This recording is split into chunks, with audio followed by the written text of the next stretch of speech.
Fala pessoal, sejam bem-vindos a essa aula de Eletricidade e Magnetismo 1. Hoje a gente vai dar continuidade e finalizar o capítulo 21. A gente vai ver hoje sobre campo elétrico, as linhas de campo elétrico, determinação desse campo elétrico e vamos também concluir com a parte de polos elétricos, tá certo? Para concluir aí o capítulo. Bem, para começar, se eu quiser, por exemplo, fazer um mapa da temperatura de uma sala de aula, como é que eu posso fazer esse mapa, né? Eu vou fazer um mapa com vários pontos da sala em 3 dimensões, né? Altura, largura, profundidade e altura. E vou ali colocar em cada ponto o valor da temperatura em si. Acabou, certo? Por que acabou? Porque a temperatura é uma grandeza escalar. Eu só preciso de um número para saber o que é o valor da temperatura e acabou, tá? Só um número. O número e lógica é a unidade. No caso de uma força elétrica, tal, no caso de uma grandeza vetorial, já não é bem assim. Por exemplo, o campo gravitacional terrestre, né? Você sabe que em torno da Terra vai ter ali uma força que vai lhe puxar, vai sempre lhe puxar para dentro, para o centro da Terra. Então aí já tem um indicativo da direção e do sentido, né? A direção é sempre radial, o sentido sempre para o centro. E esse campo, essa força elétrica, ela vai diminuindo com a altitude. Quanto mais alto você estiver do chão, menor vai ser aquela força lhe puxando para o centro do planeta, né? E aí você consegue mapear isso com a aceleração da gravidade, G, que é nada mais nada menos que a força gravitacional dividido pela massa do corpo que está sofrendo essa força, né? Do mesmo jeito, a gente pode determinar um campo elétrico, tá certo? Que é semelhante à força gravitacional, é a força elétrica sobre uma carga de teste Q0, né? Dividido por essa carga de teste Q0, entendeu? Então, assim, como eu estou dividindo a força pela carga, não vai depender dessa carga em si, tá certo? Na verdade, o campo elétrico depende da carga que está criando essa força elétrica, tá bom? Aqui a gente põe uma carga de teste só para efeito de equação mesmo aqui, tá certo? Para a gente fazer a equação aqui. Mas, assim, o campo elétrico ele depende apenas da carga que criou o campo elétrico e não da carga que está sofrendo a ação, tá certo? Um exemplo aqui que a gente tem de campo elétrico é o que eu já falei, já devo ter falado em outras aulas, mas desse tubarão aqui, ó. É o tubarão que tem um sexto sentido, né? Esse tubarão aqui, na verdade qualquer tubarão, né? Ele fala que os tubarões têm essa capacidade de localizar suas vítimas através do campo elétrico, né? Como é que funciona? Quando uma vítima avista esse tubarão, percebe a presença dele, ela sente algum medo, os músculos ficam mais tensos, acabam produzindo ali uma variação no campo elétrico, e esse tubarão ele consegue identificar essa variação, saber exatamente em que direção está aquela vítima dele ali, entendeu? Então, o campo elétrico ele é na natureza, né? Ele tem as suas aplicações aí entre os animais, tá certo? Demais, os animais são muito sensíveis, né, a esse tipo de variação.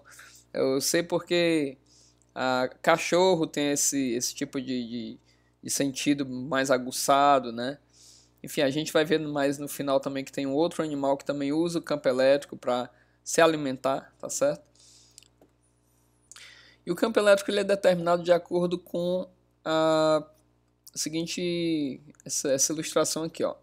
É sempre em relação à carga positiva, né? Se a sua carga que está criando o campo elétrico é positiva, em cima de uma carga de teste positiva, o campo elétrico vai estar fazendo com que as cargas se afaste da carga que originou, tá certo? Então, o campo elétrico ele é sempre dado em termos de uma carga positiva, tá certo? Só para você saber, a gente tem que escolher um tipo de carga de teste, esse tipo de carga que foi escolhida é a carga positiva, tá bom? Como como foi essa a escolha, então quando a gente tem uma carga negativa, a força sobre ela vai estar sempre oposta ao campo elétrico, tá certo? Então essa carga de teste aqui, que é zero, ela é positiva por definição, tá certo? E aí usando aqui a lei de Coulomb, né, que a força é 1 sobre 4 π epsilon0 vezes o módulo do produto das cargas dividido pela distância entre elas ao quadrado, e eu tenho que a definição de campo elétrico é essa, né, que o campo elétrico é a força sobre a carga Q0 que está sofrendo essa força. Então eu tenho que, quando eu dividir isso por Q0, esse Q0 vai sumir, tá certo? Então fica, ó, simplesmente que o meu campo elétrico é 1 sobre 4π epsilon0 vezes Q sobre R ao quadrado, onde esse Q é a carga que está criando esse campo elétrico aqui, tá certo? Então você está pegando duas cargas aqui, ó. A carga que criou o campo elétrico é a carga que está sofrendo a ação da força elétrica, do campo elétrico, né? Na verdade, ela some na equação, fica só a carga que criou, que originou esse campo elétrico, tá certo? Ó. Então essa é a definição de campo elétrico pela lei de Coulomb aí, tá certo? E de novo aqui tem o desenho, né, esquemático aqui, ó. Se a carga, quando a carga é positiva, o campo elétrico é radial e saindo, né, indo aqui para fora, ó, tá certo? Ó. Por quê? Porque se botar uma carga de teste positiva, ela vai repelir. Aqui, quando a carga for negativa, o campo elétrico vai estar puxando aqui para o centro dela, porque se a minha carga de teste é positiva, ela vai tender a atrair para o centro aqui. Então, o campo elétrico está sempre, nesse caso, está nesse sentido aqui, no sentido do centro da carga que criou. E aqui tem alguns exemplos que o livro faz, tá certo? Vou deixar para vocês darem uma olhada com mais detalhes aí, ou durante a aula, ou depois dela, tá certo? E nesse vídeo não vou me aprofundar nos exemplos, que já está bem claro aí no livro, vou mais passar para a parte conceitual mesmo. Como é que a gente determina esse campo elétrico, né? Como ele é uma grandeza vetorial, a gente vai ter que, não tem jeito, tem que fazer uma soma vetorial quando tiver várias fontes de campo elétrico. Então, quando você tiver aqui, ó, uma carga Q1 produzindo um campo elétrico é 1, carga Q2 produzindo um campo elétrico é 2, você tem que fazer a soma vetorial de E2 com E1 para encontrar esse E total aqui. Então, a gente tem aqui, ó, alguns exemplos que o livro também dá, tá? Eu tenho carga positiva com Q1 gerando um campo elétrico E1, carga negativa Q2 gerando um campo elétrico E2 e o campo elétrico, né, EC aqui, ó, tá?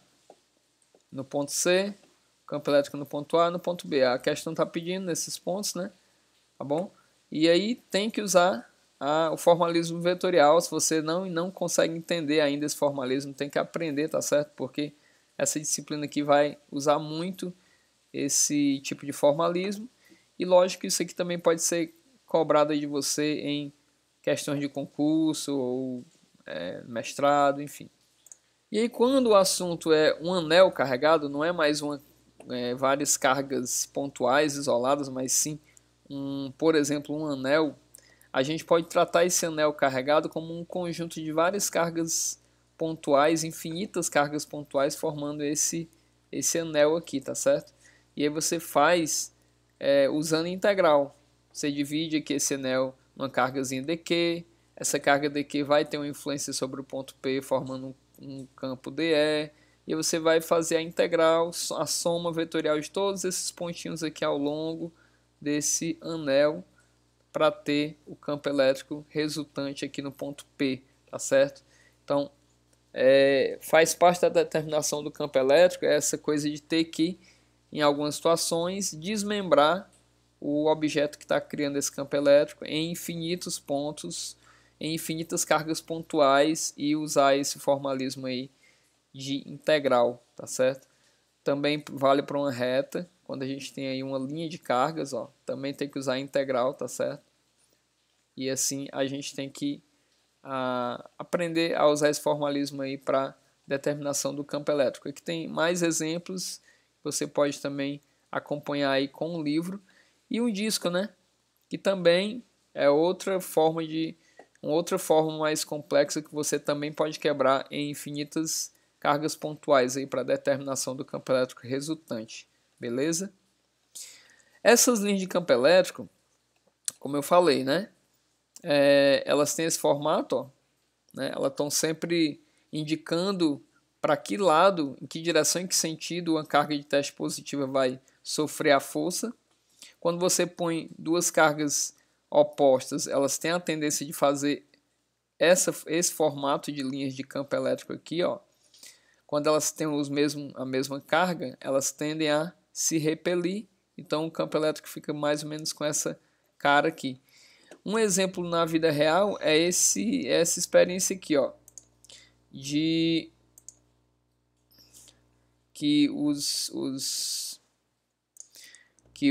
pessoal colocou aqui, ó, sementes de grama, tá certo? Sobre a água, tá? Essas gramas, essas sementes vão flutuar na água pela tensão superficial dela. E aí eles adicionam aqui dois fios de carga, né? Carga positiva e negativa, e deixam isso acionado de alguma forma. E aí aqui a gente vai ver essas linhas, essas sementes de grama formando essas linhas aqui, ó. São linhas de campo elétrico, mostrando aí como seria o percurso, a força que essas sementes tenderiam a receber de acordo com a força elétrica que está agindo aí sobre elas, né? Mostra mais ou menos aí o desenho do campo elétrico resultante, tá certo? Das linhas de campo elétrico, né? Sobre esse sistema aqui. E de novo, ó, sempre as linhas de campo elétrico estão saindo da carga positiva, tá? E na carga negativa elas estão entrando, ó, certo? Ó. Então, da carga positiva sempre estão saindo, da carga negativa entrando. Por quê? Porque aqui a gente usa uma carga de teste sempre positiva, né? E as cargas positivas tendem a ser atraídas pela negativa, então a força vai sempre puxar para cima da carga negativa aqui, tá certo? Ao contrário quando a carga é positiva, ela tende a repelir outra carga de teste positiva, né? Então ela tende a, certo? Linhas de campo elétrico saem das cargas positivas e entram nas cargas negativas, beleza? E para encerrar, a gente vai falar dos dipolos elétricos, que na verdade é algo essencial à vida, né? O dipolo elétrico nada mais é do que uma carga positiva e negativa de mesmo sinal, de mesmo valor, mas de sinais opostos, a uma distância fixa entre si, tá? E isso já por si só já forma um dipolo elétrico, é como se fosse um haltere, né, de academia, sendo que um dos lados é uma carga mais Q e do outro lado é uma carga menos Q, de mesmo valor, só que de sinais contrários, tá? Aí ele fala da molécula de água, né, que é H2O, e isso é praticamente um dipolo, né? Aqui em cima tem os hidrogênios positivo e embaixo o oxigênio negativo. Basicamente aqui a gente tem um dipolo elétrico, né? E isso diz muito sobre a capacidade que a água tem de diluir as substâncias. Por exemplo, o sal de cozinha, né? Ela tende a jogar o sódio para um lado e o cloro para outro, tá certo? Por isso que a água é um excelente solvente, porque ela essencialmente é um dipolo elétrico, ela separa as moléculas das substâncias, né? Se não fosse assim, provavelmente a gente não teria a vida como a gente tem hoje, tá? No planeta, porque a água ela é um excelente solvente devido à sua característica de dipolo elétrico. E quando esse dipolo elétrico sofre a ação de um campo elétrico, por exemplo aqui, ó, tem esse desenho aqui esquemático, né? Carga negativa e positiva a uma distância d, formando um ângulo φ aqui, ó, com a horizontal, e tem um campo elétrico horizontal também da esquerda para a direita, né? Esse campo elétrico ele vai gerar uma força QE na carga positiva e uma menos QE na negativa. Ou seja, a carga de cima vai sofrer uma força para a direita, a carga de baixo vai sofrer uma força para a esquerda. Isso vai causar um torque nesse dipolo. E aí esse torque pode ser calculado segundo a definição de torque, que é força vezes o deslocamento vezes o seno do ângulo, né? E a gente tem aí uma quantidade que é adicionada, que é esse momento de dipolo elétrico, tá certo? Que é Q vezes D. E aí a gente tem o cálculo desse torque como esse momento de dipolo elétrico vezes o campo elétrico vezes o seno do ângulo. Ou momento de dipolo vetorial campo elétrico, tá? Esse é só o torque, né? Também dá para calcular a energia desse dipolo, a energia potencial que esse torque vai produzir ao longo do deslocamento φ, tá? É o trabalho que esse torque produz vai ser igual a essa energia, né? Então, é uma energia que é menos P escalar E, né? De novo o Pzinho aparecendo, que é aquele momento de dipolo elétrico, tá certo? Então é isso. Aqui tem mais alguns exemplos, tá certo? E aqui no final um exemplo da natureza, mais uma vez, né? Tem um peixe, né? Que tem um momento de dipolo elétrico, que é chamado de aba-aba, tá? Esse peixinho, ele faz com que o corpo dele fique eletrizado de uma forma muito parecida com essa figura aqui em cima, ó. Essa figura, ele cria um campo elétrico da cabeça para a cauda dele, né? Criando esse desenho de linhas de campo elétrico aí. No momento em que uma presa se aproxima desse campo elétrico, dessas linhas de campo, ela modifica, né? Ela altera a configuração desse campo elétrico e aí esse peixinho ele vai saber que tem uma presa por perto e vai ativar aí, automaticamente ele vai para cima dessa presa dele, tá bom? É muito parecido com o tubarão, só que o tubarão, como a gente falou lá, ele apenas detecta o campo elétrico, né? Dos peixinhos que se assustam, enquanto que esse peixe aqui ele cria o próprio campo para depois ele perceber que esse campo foi alterado, tá certo? Então é isso, aqui no final tem mais algum exemplo aqui, ó, de um campo de dipolo elétrico, né? Que vocês podem dar uma olhada, tá bom? E a gente também vai fazer alguns exemplos aí na aula, beleza? Então é isso, essa foi a aula de hoje, bem rápida, para a gente encerrar aí o capítulo, dar continuidade aos assuntos, tá certo? Qualquer dúvida, pode perguntar, tá bom? E até a próxima aula.